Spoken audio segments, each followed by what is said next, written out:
Fala pessoal, bom, diante do cenário que a gente se encontra aí de lockdown, bolsas caindo e etc, apesar de nos últimos 2 dias ter tido uma alta significativa, mas ainda não está de longe o suficiente para compensar a queda que já aconteceu, muitas pessoas se perguntam se essa é a tão falada por alguns economistas, inclusive por mim, a tão falada crise financeira global que estava se aproximando, né? Então, quem me acompanha aí já há um pouco mais de tempo sabe que desde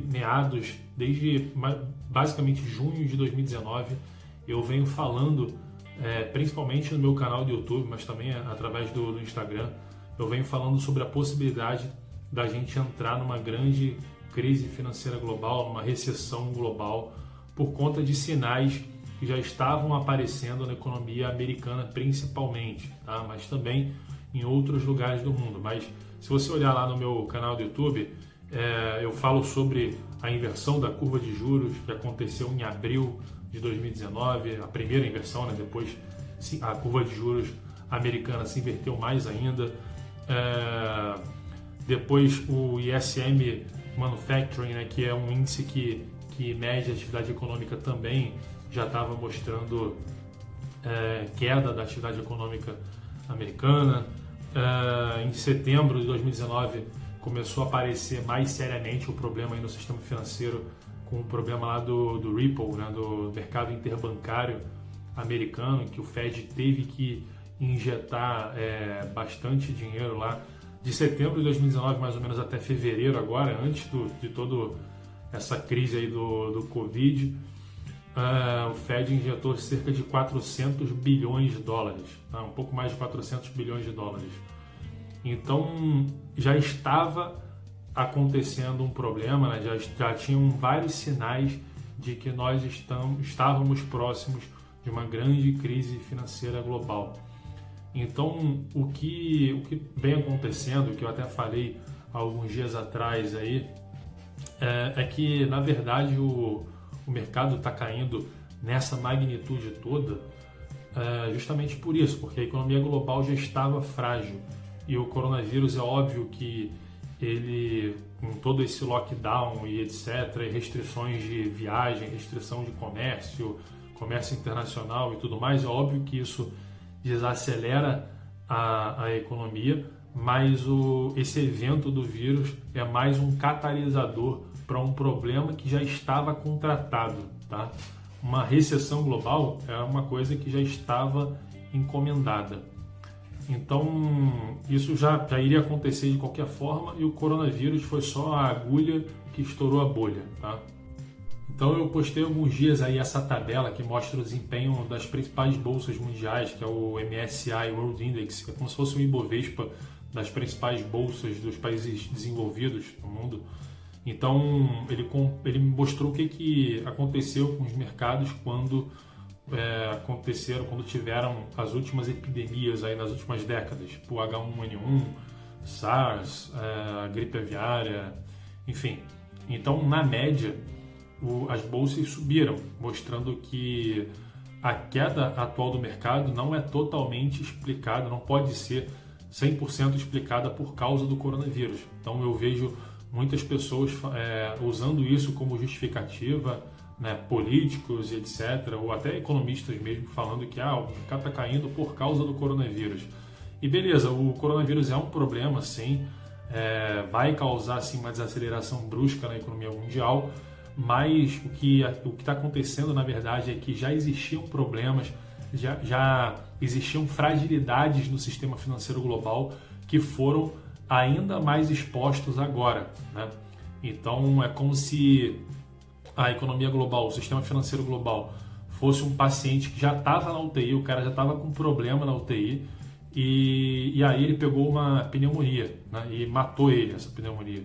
Então, a pneumonia, na verdade, não foi a causadora da morte dele, porque o cara já estava na UTI. A pneumonia só acelerou o processo. Então, é isso que o coronavírus está fazendo com relação ao sistema financeiro global. Só acelerou o processo que já estava encomendado antes, né? Então, esse gráfico que você está vendo aí agora é o gráfico do balanço do Fed. né? O balanço do Federal Reserve, o Banco Central americano, que estava ali em torno de 4,4 trilhões de dólares. Aí eles vieram reduzindo o balanço até em torno de 3,6 trilhões, aí, que durou até setembro de 2019, mas quando teve aquele problema lá do Ripple, eles começaram a aumentar de novo.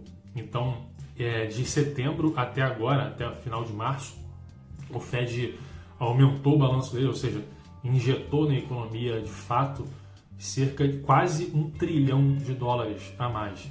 Então, você vê que teve um pulo aí no último mês, né, março, fevereiro, março, mas o problema já vinha se mostrando aí desde setembro de 2019. Então, o risco que a gente tem hoje no mundo é o seguinte: essa desaceleração da economia que já está acontecendo, já está chegando nas empresas e nas famílias, pode contaminar, né, já está contaminando na verdade, mas pode prejudicar mais ainda o setor financeiro, né? E aí eu estou falando dos bancos, porque o que acontece é que a maioria das empresas americanas, por exemplo, que como aqui no Brasil são pequenas e médias empresas, tem caixa no máximo para um mês, para aguentar um mês sem faturamento, né? Então, a partir de um mês, muita gente pode começar a quebrar, e aí essas quebras, tanto de pessoas físicas quanto de empresas, pode fazer com que elas não consigam pagar suas hipotecas, empréstimos e financiamentos, etc. E isso pode prejudicar bastante alguns bancos e, enfim, esse é o grande risco, né? Quebrar um banco e etc. Então, o que acontece é que a diferença, por exemplo, dessa crise para a crise de 2008, uma grande diferença é que em 2008, basicamente, a gente tinha uma bolha que era a bolha do subprime, né? A bolha do crédito imobiliário dos Estados Unidos. E hoje, para todo lugar que você olha, tem uma bolha, né? Tem a bolha do subprime americano, tem a bolha do imobiliário na China, tem bolha de startups, de empresas que não dão lucro, né? Bolha de empresas que vivem, que só existem por causa dessa década de dinheiro de graça, né, que a gente viveu aí desde 2008, desde a crise de 2008, bolha de crédito corporativo, né, bolha de crédito soberano também, em alguns casos. Então, a gente fica até difícil de saber qual é a bolha que pode estourar. Então, fica um alerta. Para justamente esse risco que a gente está sendo exposto, porque eu vejo uma narrativa aí no mercado, principalmente nos últimos 2 dias. Eu estou gravando esses stories aqui na quarta-feira, né, dia 25 de março. Então, nos últimos 2 dias, hoje e ontem, os mercados subiram, as bolsas subiram bastante, né, quase acima de 17% aqui no Brasil nos últimos 2 dias. Então começa a surgir uma narrativa de que a crise acabou, né, virou Suíça, todo mundo está bem agora, né, vamos ficar tranquilo. Só que existe sim ainda um risco, na verdade eu diria que é muito difícil que o mundo não entre numa recessão. Essa recessão, resumindo o que eu já estava falando antes, ela já estava encomendada, né? Então é muito difícil que a economia americana ou que a economia global não entre numa recessão, né? Num período de desaceleração da economia. A gente está aí há quase 12 anos de crescimento ininterrupto da economia americana, né? Foi o crescimento mais longo da história. 12 anos não, né? Mas acima de 11 anos. Então, o crescimento mais longo da economia americana da história. E é natural que tenha correção, são ciclos econômicos, né? Então, eu vejo um discurso muito de negação disso, né? Então, essa alta recente do mercado, eu não tenho certeza, ninguém tem certeza, mas tem grande chance de ser só um repique, né? É o que chamam aí de pulo do gato morto, né? Só um repique para depois voltar a cair, né? Porque, inclusive, a queda das bolsas nos últimos dias foi vertiginosa, então é natural, inclusive, que tenha um repique, né? Para você ter uma ideia, essa crise de 2020 foi a queda mais rápida do topo, até 20% de queda da história, tá? Mais rápida do que 2008, mais rápida do que 87, mais rápida do que a crise de 29, a crise lá que causou a Grande Depressão. Então, olha o tamanho do problema, né? Será que isso é por acaso, né? Então, tome muito cuidado com esse discurso, né? Tome cuidado com... É óbvio que tem muitas empresas aí, olhando para o mercado de ações, muitas empresas negociando muito barato, empresas que caíram 50%, 60%. Mas, enfim, não existe nenhum indicador, na verdade, de que agora a gente está numa recuperação. Muito pelo contrário, tá? Por mais que se encontre agora uma cura para o coronavírus, existe sim um grande risco ainda de recessão no mundo. Então é importante ter muita cautela e muito cuidado nesse momento.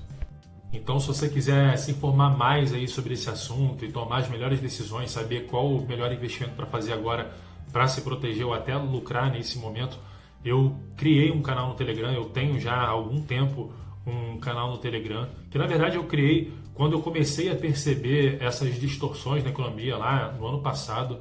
Então tem algumas pessoas lá que estão no chat desse canal já participando há mais de 6 meses por aí, e puderam ser alertados a tempo de que uma crise poderia acontecer, né? Então, se você quiser participar desse canal, arrasta aí para cima, tá? Para você entrar, é gratuito, não tem nenhum custo.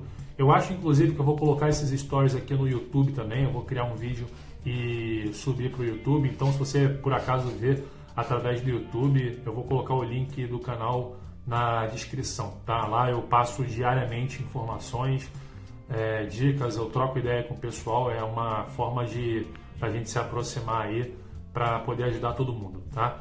Então, é isso. Qualquer dúvida, posta aí para mim.